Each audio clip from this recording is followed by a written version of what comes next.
സാധാരണക്കാരിൽ സാധാരണക്കാരനായ ഒരു പയ്യൻ, അവനൊരു സിനിമ പിടിക്കുന്നു. ആ ഒരൊറ്റ സിനിമയിലൂടെ അവൻ തിരുത്തിക്കുറിച്ചത് റെക്കോർഡുകളായിരുന്നു. അവൻ മാറ്റിയെഴുതിയത് കന്നഡ ഫിലിം ഇൻഡസ്ട്രിയുടെ തന്നെ തലവരെയും. ഇന്നവൻ സിനിമാ ലോകത്തെ ഒഴിച്ചുകൂടാനാവാത്ത ഒരാളായി മാറി.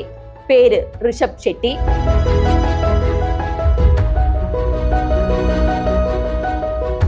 വർഷങ്ങൾക്കിപ്പുറം ജനങ്ങൾ അയാളുടെ സിനിമ കണ്ട് ആവേശത്തോടെ കൈയടിക്കുകയും ആഘോഷിക്കുകയും ചെയ്യുമ്പോൾ മനസ്സിലാക്കേണ്ട ഒരു കാര്യമുണ്ട്.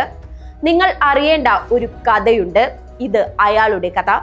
വർഷം 2008 മുംബൈയിലെ അന്ധേരി വെസ്റ്റിലെ ഒരു പ്രൊഡക്ഷൻ ഹൗസിൽ ഓഫീസ് ബോയായും നിർമ്മാതാവിന്റെ ഡ്രൈവറുമായി ജോലി ചെയ്തിരുന്ന ഒരു പയ്യൻ.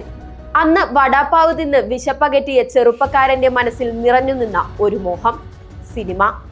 ഒന്നുമില്ലായ്മയിൽ നിന്ന് അവൻ സ്വപ്നം കാണാൻ പഠിച്ചു.